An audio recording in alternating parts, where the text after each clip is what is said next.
Marilah sekarang kita membicarakan tentang perubahan organisasi. Nah, biasanya perubahan organisasi ini adalah sesuatu yang kita sengaja, bukan karena mendadak berubah, bukan karena adanya paksaan dari kejadian eksternal ya. Nah, kalau kita membicarakan rekayasa probis, pastinya kita akan melibatkan perubahan yang terencana dan membuat proses bisnis lebih baik. Nah, dan kita memang perlu ya memahami redesign, rekayasa supaya kita bisa membawa perubahan yang signifikan. Siapa yang disebut dengan bapak atau pemelopor dari Business Process Engineering? Tak lain dan tak bukan adalah Michael Hammer dan James Champy. Mereka adalah pelopor istilah ini. Nanti Anda bisa melihat di YouTube ya untuk video tentang BPR dari Michael Hammer dan James Champy. Secara sejarah, Business Process Engineering sebetulnya titik awal mulanya itu sudah ada sejak abad ke-19. Tujuan dari rekayasa bisnis adalah untuk membuat semua proses menjadi best in class. Nah, siapakah bapak manajemen? Ini adalah Frederick Taylor. Di tahun 1880-an menyarankan agar manajer melakukan rekayasa ulang terhadap proses bisnisnya sehingga hasilnya optimum. Nah, yang menarik adalah F. Taylor itu sebetulnya karena masih zaman dahulu belum ada IT gitu ya. Nah, jadi Taylor ini melakukan spesialisasi dari setiap pekerja yang melaksanakan tugas-tugasnya. Ya tentu saja kita di dalam logika kita pun kita paham ya, kalau kita punya misalnya 5 orang, setiap orang itu melakukan spesialisasi dari tugas dia, pastinya orang itu akan menjadi ahli dan melakukannya dengan sangat cepat.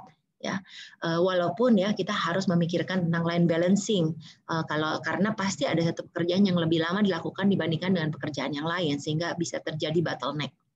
Nah, Taylor mempublikasikan The Principle of Scientific Management di tahun 1900-an yang menggambarkan bahwa dibutuhkan spesialisasi untuk bisa meningkatkan kinerja dari proses bisnis. Setelah Taylor, muncullah konsep berikutnya yaitu Total Quality Management. Nah, ini adalah konsep TQM munculnya itu di Jepang dan dipopulerkan oleh W. Deming dan J. Juran ya. Ini adalah sebetulnya perkembangan dari konsep Taylor ya. Dan apa sih sebetulnya konsep ini? Ini adalah perbaikan yang memperhatikan kualitas. Jadi langkahnya adalah merencanakan atau plan, do melaksanakan, cek, memeriksa, dan act bertindak terhadap hasil pengecekan tersebut. Dan ini adalah satu siklus yang terus berputar tanpa henti. Setelah TQM, muncullah Re-Engineering the Corporation. Ini buku dari Hammer dan Champy di tahun 1990-an.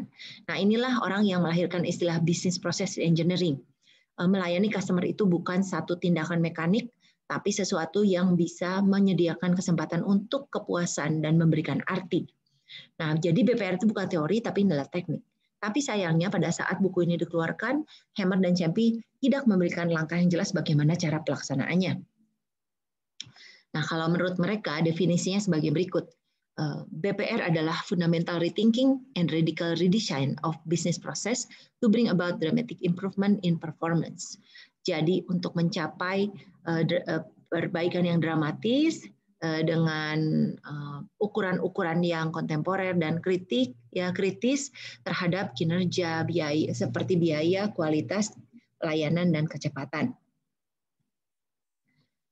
Ada 4 kata kunci BPR yang perlu diingat, yaitu fundamental, radikal, dramatik, dan proses. Marilah kita lihat apa sih artinya dari masing-masing kata kunci ini.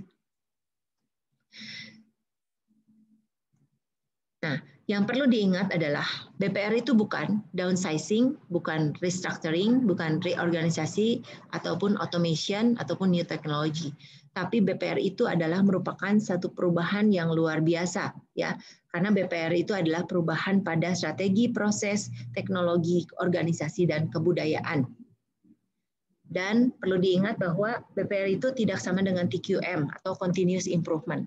Continuous improvement ini sebetulnya kita sebut lawan dari BPR, karena continuous improvement menekankan peningkatan yang sedikit-sedikit tapi terus-menerus dan proses yang ada. Nah, sayangnya BPR memang tidak mudah dipahami dan sering terjadi salah penerapannya. yaitu bagaimana mereka hanya memecat karyawan saja tanpa memperbaiki proses. Dan tentunya yang terluka adalah ya kinerja dari perusahaan tersebut karena tidak bisa lagi mengatasi gelombang pekerjaan yang begitu banyak. Nah, kita lihat ya, ini sebagai pendukung dari BPR yang didefinisikan oleh James Champy and Hammer ya. Ini definisi dari CAR. BPR adalah teknik yang berkonsentrasi pada proses perubahan radikal di organisasi untuk memfasilitasi peningkatan kinerja secara dramatik pada proses krisis untuk meningkatkan keunggulan bersaing. Intinya kita harus memulai dari awal, starting all over again.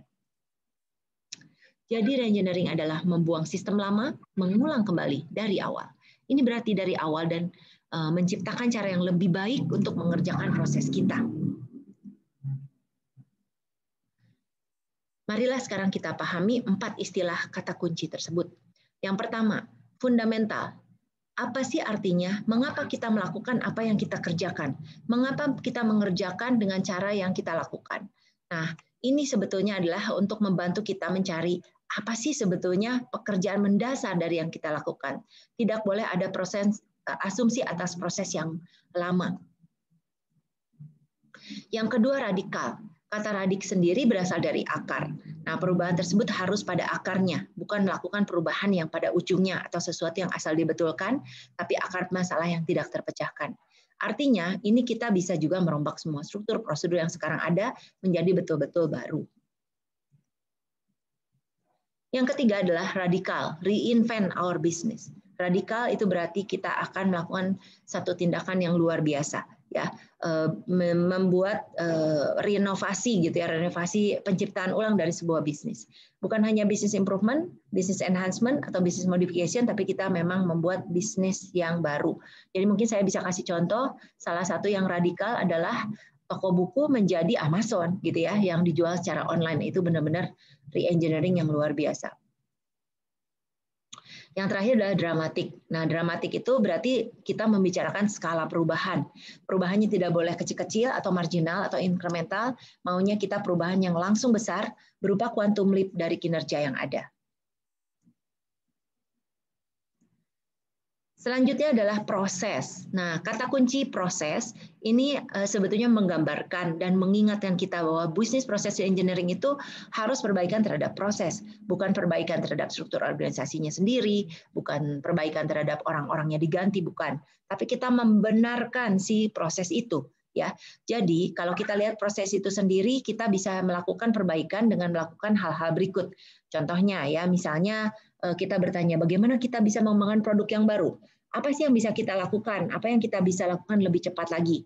Bagaimana kita bisa melakukan apa yang bisa kita lakukan dengan lebih baik? Bagaimana kita melakukan apa yang kita lakukan dengan biaya lebih rendah? Mengapa kita melakukan apa yang kita lakukan? Ya, itu adalah semua mengacu kepada bantuan untuk supaya kita bisa memperbaiki proses kita. Perlu diingat bahwa bahkan Peter Drucker ini adalah seorang ternama di bidang manajemen mengatakan re-engineering is new and it has to be done.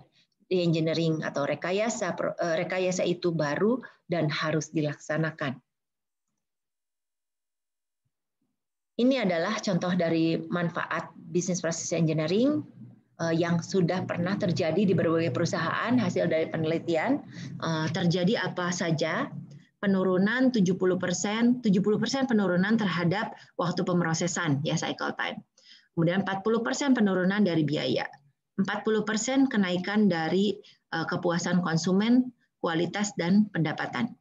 25% pertumbuhan di pangsa pasar. Nah, nanti Anda juga bisa melihat, tinggal mendapatkan link YouTube ini. Kalau Anda lihat, ini adalah contoh business process engineering yang nyata di sebuah rumah sakit di Singapura.